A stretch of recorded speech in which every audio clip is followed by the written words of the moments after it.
Olá, queridos, bem-vindos às meditações diárias. Comunicando Jesus, é sempre um prazer poder, na sua companhia e na presença de Deus, logo nas primeiras horas do dia, usufruirmos das preciosas promessas que Deus tem para nós através da sua palavra. O tema de hoje, água para viver. Se você tem um amigo, e amigo é para essas coisas, né? Não hesite de enviar, de compartilhar essa mensagem de hoje, tá bom? É uma instrução divina.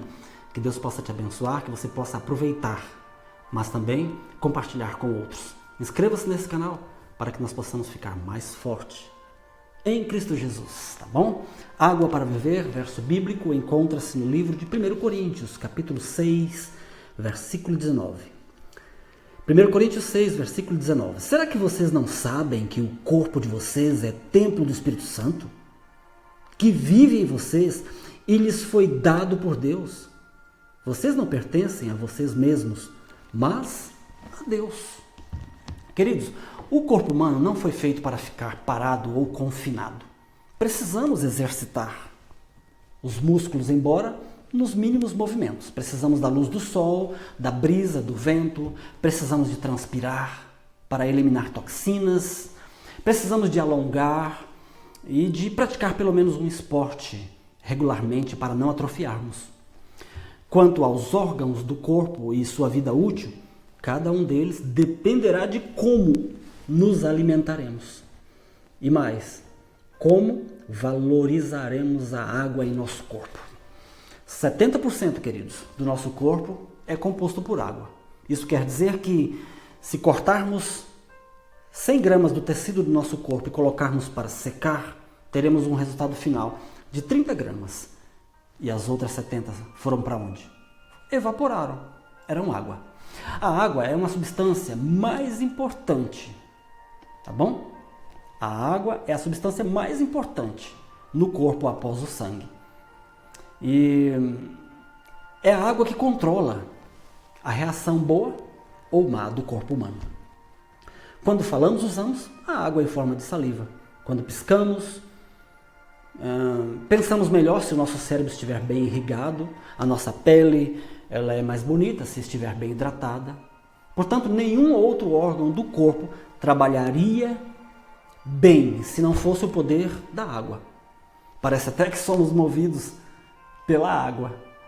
Você pode trocar um pedaço de carne ou qualquer outro alimento você pode substituir, mas para a água não se encontra nenhum outro líquido que a substitua à altura. Cientificamente está comprovado que a água controla o nosso apetite, melhora o nosso desempenho mental, alivia e anula dores nas articulações, diminui riscos de câncer, reduz o risco de ataques cardíacos e uma infinidade de outros benefícios que só fazem bem ao corpo. Em sua sabedoria, Deus colocou no homem um dispositivo que avisa quando o índice da água no corpo está baixo. Chamamos isso de sede. O problema é que alguns, ao invés de beberem água, tomam outros drinks ou até mesmo comem um sanduíche para matar a sede. A medicina recomenda tomarmos pelo menos 1,5 litro de água por dia para quem leva uma vida normal.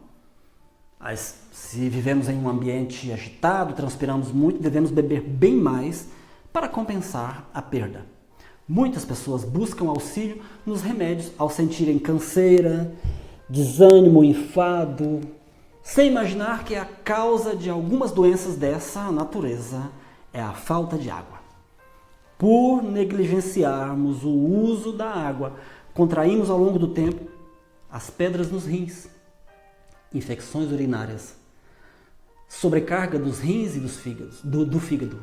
Portanto, queridinhos, a desidratação do corpo é o passo inicial para, em pouco tempo, passar a viver à beira da morte.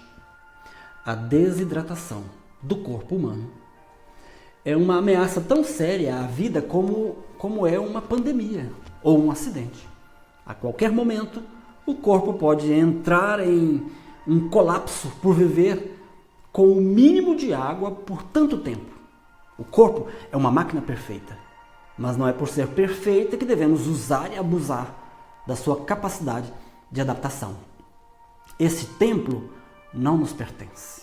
E um dia Deus vai cobrar de cada um a forma como tratou do seu corpo, o templo do Espírito Santo. Podemos sim usar nosso corpo para trabalhar, pensar, temos direito de ir ao lazer, usufruir da nossa visão, da força física, da mente, mas sobretudo, nosso dever é zelar desse patrimônio inestimável que é o corpo humano. Queridinhos, sem perceber, adquirimos maus hábitos. Porque, como eu já disse, o corpo adapta-se a viver desidratado. E a culpa não é dele. Ele só está reagindo conforme Deus o programou para que não haja falência dos órgãos. Mas, mesmo como máquina inteligente, o corpo tem suas limitações. E um dia, o seu coração pode pedir férias porque já está cansado de bombear um sangue tão denso. Por quê? Por falta de água no corpo. Queridos, que Deus nos ajude a cuidar do nosso jardim, da nossa casa, da nossa família, do nosso business, da nossa igreja, da nossa conta bancária, a cuidar dos nossos amigos, mas acima de tudo, do templo do Espírito Santo. Você já imaginou que peso que tem isso? Templo do Espírito Santo. O corpo não é seu. Você não manda no corpo.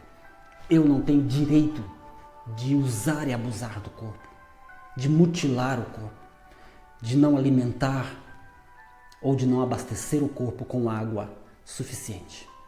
Por isso que Deus nos dê força, que Deus nos dê força e nos ajude a sermos servos fiéis, que possamos ser mordomos fiéis, que venhamos a cuidar desse templo como deve, assim como Deus espera. É o seu desejo? Cuidar do templo do Espírito Santo? Sim? Você tem uma proposta para Deus hoje, que de hoje em diante você vai zelar mais desse templo como quem zela da sua casa, ingerindo mais água para que o corpo possa funcionar bem. É o seu desejo? É a sua vontade? Sim? Amém. Glória a Deus por você. Que Deus te abençoe. Eu oro para que Deus abençoe poderosamente em seu coração essa sua sábia decisão. Quer orar? Vamos orar? Feche seus olhos, se você puder. Senhor Deus, nosso Criador, nosso Pai, obrigado porque Tu és, acima de tudo, a água da vida. E quem beber dessa água nunca mais terá sede. Queremos também, Senhor, valorizar o nosso corpo, o templo do Espírito Santo. É por isso que nós oramos sempre em nome de Jesus. Amém.